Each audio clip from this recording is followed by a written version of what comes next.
चलिए आज आप लोगों को हम सिखाएंगे क्या?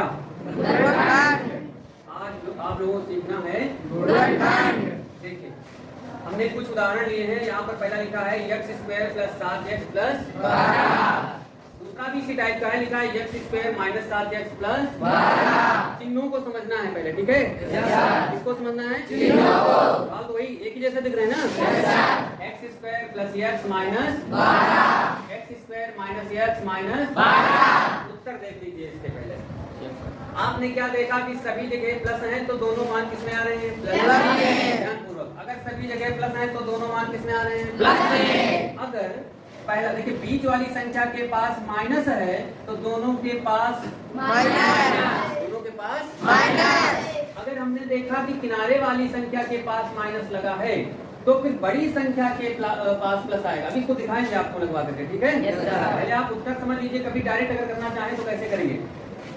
अगर दोनों संख्या के पास माइनस आ जाएगा तो छोटी संख्या के पास प्लस आएगा, बड़ी संख्या के पास माइनस। चलिए इतनी बात समझ गए। अब यहाँ पर एक बात हमने नोट में लिख दी है, गुणनखंड अंतिम संख्या के चिन्ह को ध्यान में रखकर करेंगे। अंतिम बोले तो यहाँ पर अंतिम संख्या कौन सी है? 12 के कौन सा यहाँ पर प्लस लगा ना? इसको ध्यान में रखकर गुणनखंड करना है। अंतिम संख्या इसमें भी 12 है, इसका चिन्ह भी प्लस है तो इसको ध्यान देना है। अंतिम संख्या यहाँ पर भी 12 है परंतु इसका चिन्ह माइनस है। अंतिम संख्या यहाँ पर 12 है, इसका चिन्ह क्या है? माइनस। तो माइनस और प्लस के लिए हमने दो नोट लिखे हैं। पहला नोट, यदि अंतिम संख्या का चिन्ह धनात्मक है, कैसा है? धनात्मक। तो बीच का मान, संख्या का मान, बीच की संख्या का मान जोड़कर लाना होगा। समझ रहे हैं? अर्थात हम उस संख्या के ऐसे गुणनखंड करेंगे कि बीच की संख्या का मान जोड़ने पर आ जाए। अभी बता रहे हैं आपको। दूसरी बात, यदि अंतिम संख्या का चिन्ह ऋणात्मक है तो बीच की संख्या का मान घटाकर लाना होगा। जैसे इन दोनों के पास ऋणात्मक मान है, यहाँ पर इन दोनों के पास कैसा मान है? ऋणात्मक। और इन दोनों संख्या के पास धनात्मक मान है। किनारे वाली संख्या को ध्यान में रखना है, ठीक? अब जैसे हम पहला सवाल ले लेते हैं, आप समझिएगा ध्यान से। पहला सवाल हमारे पास है x² क्या लिखा है? x² + 7x + 12। 12 के ऐसे गुणनखंड करें कि यहाँ पर कितना आ जाए? 7। 12 के ऐसे गुणनखंड करें कि जोड़ने पर 7 आ जाए। 12 के ऐसे गुणनखंड करें कि जोड़ने पर 7 आ जाए। किनारे वाली संख्या को, किनारे वाली संख्या के पास क्या लगा है? प्लस। 12 के ऐसे गुणनखंड करें कि जोड़ने पर 7 आ जाए। इससे नहीं मतलब है, ठीक है ना? इसमें 12 के ऐसे गुणनखंड करें कि घटाने पर इसका गुणांक 1 है। कितना है? 1। 12 के ऐसे गुणनखंड करें घटाने पर 1 आ जाए। 12 के ऐसे गुणनखंड करें घटाने पर 1 आ जाए। समझ है ना? अगर प्लस लगा है तो बीच का मान जोड़ने पर, अगर माइनस लगा है तो बीच का मान घटाने पर। कभी कभी दोनों मिक्सर हो जाते हैं तो इस बात को समझना होगा कि अगर प्लस लगा है तो बीच का मान जोड़ने पर, माइनस लगा है तो बीच का मान घटाने पर। अब 12 के गुणनखंड आप जानते हैं, 12 के गुणनखंड क्या होते हैं? 2 गुणे 3 ऐसा होता है। अब इन्हीं में से ढूंढना है, इसी में से क्या करना है? ढूंढना है। हमको ढूंढना है कि गुणा करें तो 12 मिल जाए और जोड़े तो 7 मिल जाए। 4 देखिए, 2 दूनी 4, 4 गुणा 3 करो तो कितना मिल गया? 12।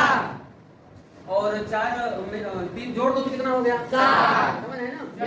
हमको किनारे वाली संख्या को ले लेना है दिमाग में और प्लस चिन्ह को ले लेना है अपने दिमाग में। 12 के ऐसे गुणनखंड आपको ढूंढना है कि जोड़े तो, ये समझ लो एक क्या हो गया है?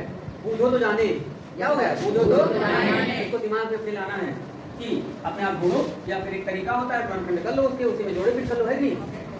ऐसी संख्या ढूंढो, गुणा करें तो 12 मिल जाए और जोड़े तो 7। और जोड़े तो काहे बोला हमने? क्योंकि इसके किनारे वाली संख्या के पास क्या लगा है? तो यहाँ पर 4 और 3, 4 3 हो गया 7, 7 हो गया 12। अब देखिए करना क्या है? x² 7 को नहीं नोट करना है, 7 के स्थान पे लिखना है 4 + 3, नीचे f प्लस का 12। प्लस का चिन्ह का जब गुणा करते हैं तो कोई परिवर्तन नहीं होता है। इसको लिखेंगे x² + 4f और + 3f और + 12। इस तरह हमारे पास दो जोड़े बन गए, है कि नहीं?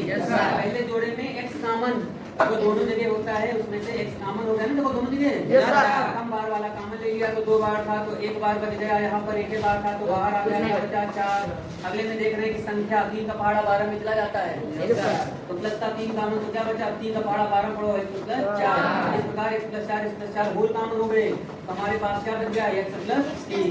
होल कॉमन का मतलब ये हो गया कि आपके पास ये वाला भाग बाहर आ गया और x प्लस 3 बचा। तो आपने क्या देखा कि देखिए x प्लस 3 x प्लस 4 आ गया, समझ है ना। चलिए दूसरा सवाल, दूसरा देखिए यहाँ पर दूसरा question, x square minus 7x plus का 12, ये हमारा प्रश्न है। हमने क्या नोट में लिखा है, हमने लिखा है अंतिम संख्या का चिन्ह धनात्मक है तो बीच का मान जोड़कर आएगा, तो ऐसे गुणनखंड करेंगे तो वही फिर से हो जाएंगे 4 3 12 4 3 7, है कि नहीं। तो x स्क्वायर उतार लेंगे, लेकिन माइनस लगा, ध्यान देना इस माइनस से यहाँ नहीं मतलब है, हमको किनारे वाला देखना है। किनारे वाला अगर माइनस में है तो बीच का मान घटाने पर, प्लस में है तो बीच का मान जोड़ने पर। ठीक, तो 7 को क्या लिखें, 4 प्लस 3 और पीछे x और प्लस का 12, एक्स स्क्वायर माइनस से गुणा करते हैं तो चिन्ह परिवर्तन हो जाता है, तो माइनस का हो जाएगा 4x तो माइनस का 3x का 12। इन दोनों में भी उसी तरीके से कॉमन, दोनों जगह x है तो x कॉमन क्या बचा, x माइनस 4, माइनस का 3 कॉमन तो क्या बचा, x माइनस 4। तो इस प्रकार आप देख रहे हैं कि x माइनस 4 होल कॉमन है। होल कॉमन का मतलब क्या हो गया, दोनों जगह है ना, तो x माइनस 4 पूरी तरीके से बाहर आ गया, तो हमारे पास सिर्फ x बचा और माइनस का 3, तो दूसरे ब्रैकेट में जाएगा x माइनस 3, आंसर हो जाएगा। आप देख सकते हैं यहाँ पर x माइनस 3 आ गया। Yes sir. तो इससे क्या रिजल्ट निकला, सभी जगह प्लस तो सभी जगह प्लस, अगर यहाँ पर माइनस तो दोनों मान माइनस। अब तीसरा देखिए, तीसरा हमारे पास है x square plus x minus 12। अभी देखिए माइनस आ गया, इसके पास किनारे वाली संख्या के पास अगर माइनस आता है तो ऐसे गुणनखंड करते हैं कि घटाने पर 1 आ जाएगा। ये भी 4 3 12 और 4 में से 3 गया तो 1 नहीं बचा, इसको भी वही लिखेंगे, तो एक्स स्क्वायर और प्लस कितना 4 और इस बार माइनस का 3 लिखेंगे, इसे x माइनस का 12, तो x square plus 4x minus का 3x माइनस का 12। यहाँ से देखिए x कॉमन तो क्या बचा, x प्लस 4, दोनों जगह माइनस है तो माइनस भी कॉमन और 3 भी कॉमन, तो x और माइनस कॉमन तो क्या हो जाएगा प्लस और 3 चौके 12, x प्लस 4 क्या हो गया whole common, whole common x plus 4 whole common तो क्या बचा x माइनस 3। आप रिजल्ट क्या देखें, किनारे वाली संख्या के पास माइनस है, अगर यहाँ पर प्लस है तो बड़ा मान प्लस का, छोटा मान माइनस का। चौथा भाग इसका देखिए, चौथा है x square minus x minus 12। हमने किसको पकड़ा, किनारे वाली संख्या को, चिन्ह क्या है माइनस, पक्का हो गया कि बीच का मान घटाने पर आएगा, घटाने पर कितना लाना है 1 और गुणनखंड कितना लाना है 12, 4 नहीं 12 और 4 में से 3 गया 1। एक्स स्क्वायर माइनस ब्रैकेट में 4 माइनस 3 पीछे x माइनस 12। इसमें थोड़ा सा चिन्ह का विशेष ध्यान देना, क्योंकि गुणा करने में चिन्ह क्या होते हैं, बदल जाते हैं। तो x स्क्वायर अब माइनस से गुणा कर रहे हैं तो इसमें देखिए माइनस इसके बाद प्लस क्या हो जाएगा, minus minus 4x minus minus plus 3x minus 12, बाकी उसी तरीके से कॉमन लेना है, समझ रहे हैं। यहाँ पर कितना कॉमन x, क्या बचा x माइनस 4, यहाँ पर प्लस का 3 कॉमन, क्या बचा x माइनस 4। आप देख रहे हैं कि x minus 4 whole common, whole common क्या है x माइनस 4, होल कॉमन का मतलब ये दोनों बात हमारे बाहर आ गए, हमारे पास सिर्फ बचा x और प्लस का 3, x प्लस 3। इसमें क्या रिजल्ट देखा कि अगर सभी जगह माइनस है तो बड़ी संख्या के पास माइनस आएगा, छोटी संख्या के पास प्लस आएगा।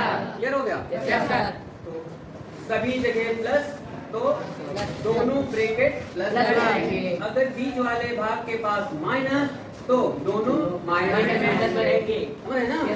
अगर किनारे वाले संख्या के पास माइनस बीच में प्लस लगा है तो बड़ी संख्या के पास प्लस, छोटी संख्या के पास माइनस, दोनों जगह माइनस लगा है तो बड़ी संख्या के पास माइनस, छोटी संख्या के पास प्लस। लेकिन गुणनखंड जो करना है यही से देख के करना है, इसका जो चिन्ह है वही से करना है, समझ रहे हैं। इसके पास प्लस का चिन्ह तो प्लस को देख के करना है, इसके पास प्लस है तो प्लस को देख के करना है, समझ गए।